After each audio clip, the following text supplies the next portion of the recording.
Hello, this is Morgan Adams, and this is my Sports Coaching Assignment 1 PowerPoint. First, I'll go through the roles of a coach. The first role is to be a role model. This is a person whose behaviour, for example, success is or can be emulated by others, especially by younger people. A role model is a manager like Ronald Koeman, because he used to play football and he was very successful when he was in his playing career.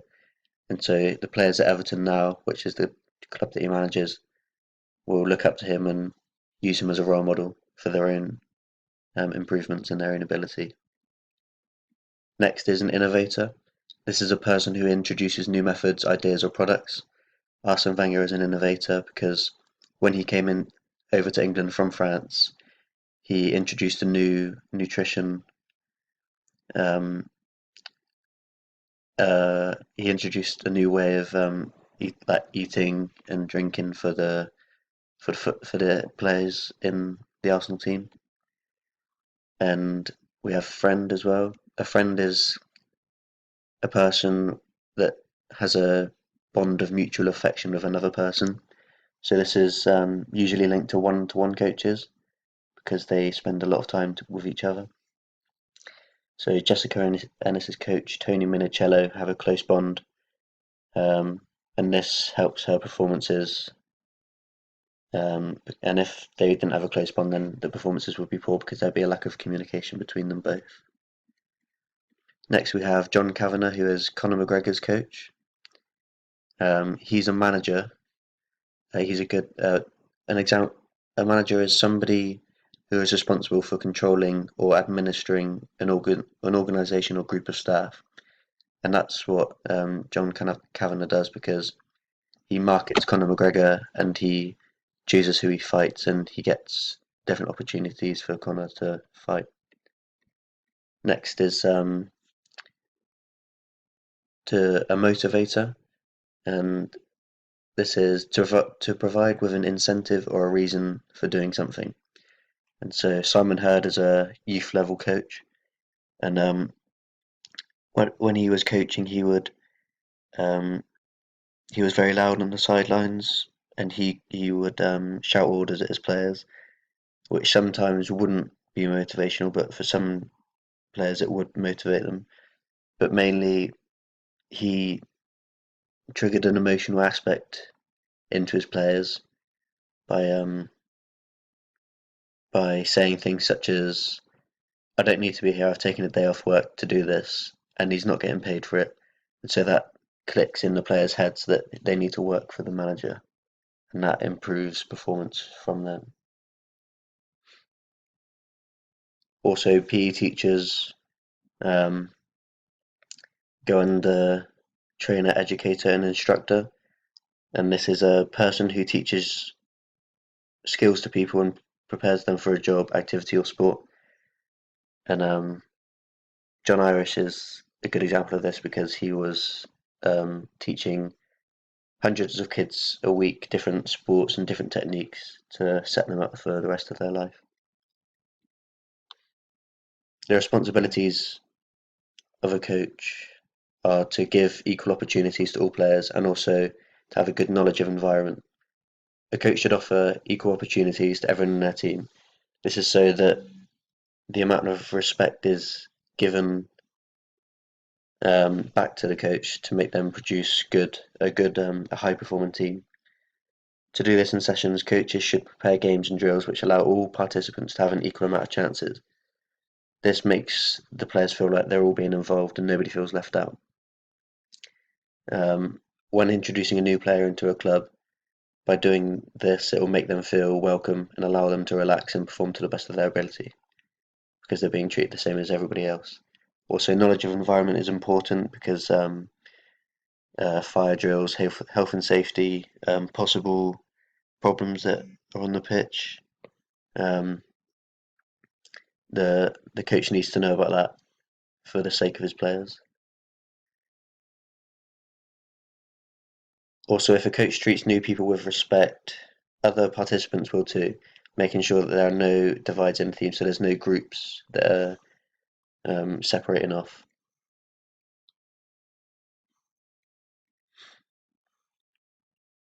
Next up are the responsibilities of a coach. So they have to be professionally behaved and have a good health and safety rating. So if a coach is using a professional manner to teach his participants a new skill or technique, it will reflect in the way that the students behave. For example, Sir Alex Ferguson was always a professional manager. Um, he presented himself in a way that he would have wanted his players to do as well. So in the media, in the interviews, he would have been very precise with what he was saying and use not many opinions and mainly facts. And so he would want the players to do that as well.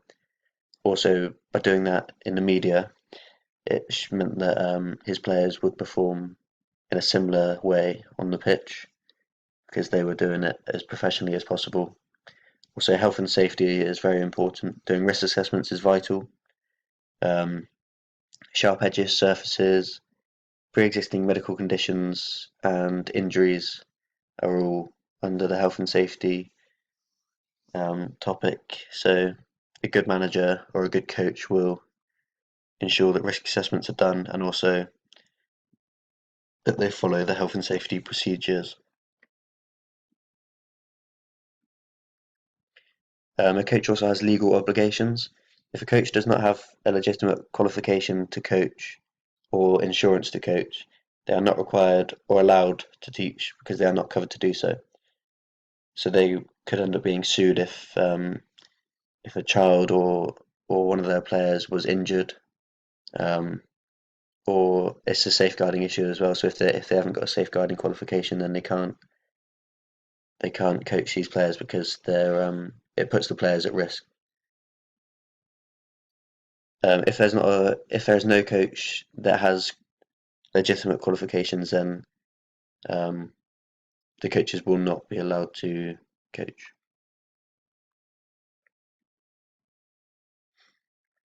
There are different skills that a coach will need. These are time management, organization, and communication. Time management is very important as it prevents boredom amongst the students. So a short and concise session will prevent boredom, increase productivity, and also produce better quality performances in training because the players will be alert.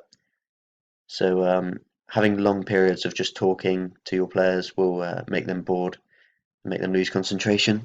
Whereas if you were to just bring them in at the start of the session, give them a very quick and concise um, demonstration or an example of what they're doing, it will increase the productivity of them because they'll be doing it for a longer period of time. And they've got a better chance to produce the skill.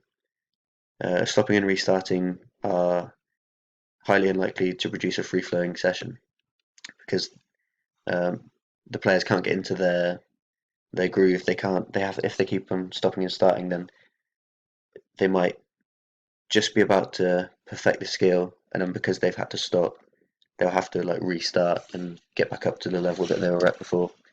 Also, organization is very important because by organizing equipment, pitch venues, and extra staff early on for a training session, it will increase the time of the actual physical training that they'll be able to do, and that will improve team performances in future games.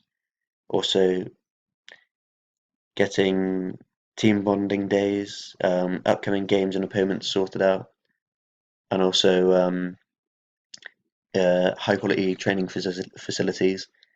It will just improve the overall feel and the atmosphere in the club because you'll put your trust into a coach who has good organisation skills, who you trust.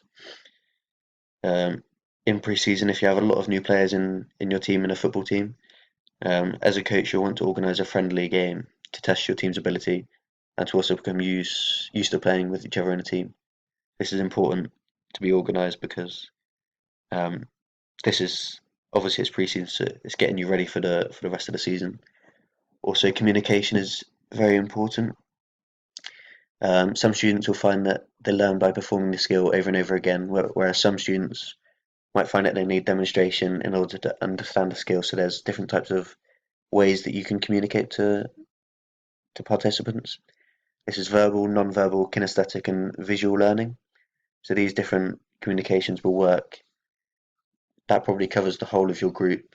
So there'll be a few people who learn when just by telling them what the skill is that they have to do, and also visual learning, so demonstrations. Some people might only understand those. Um, an example of this is some learners may be hard of hearing or have separate issues affecting their ability to concentrate, like ADHD. So you'll need to cater for those learners by treating them with the care and showing them different ways of doing certain skills. So if you're verbally communicating with them about a skill and they don't understand, maybe they need to see you do it, or maybe they need to practice it themselves just to get used to the skill and then understand the skill properly. Different techniques that a coach could use are very similar to the communication. To the communication. So verbal communication, non-verbal, and kinesthetic are all very important. Um, those different techniques are important because obviously it reaches a wider range of participants. So if you were to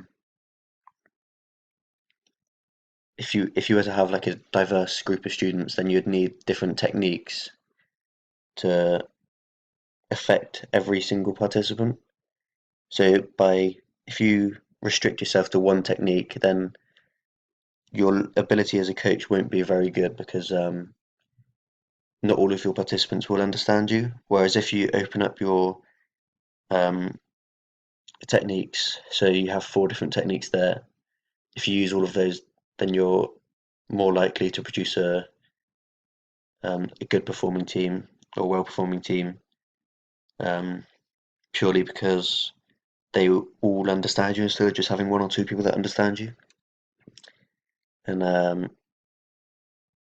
that is the techniques that a coach might use.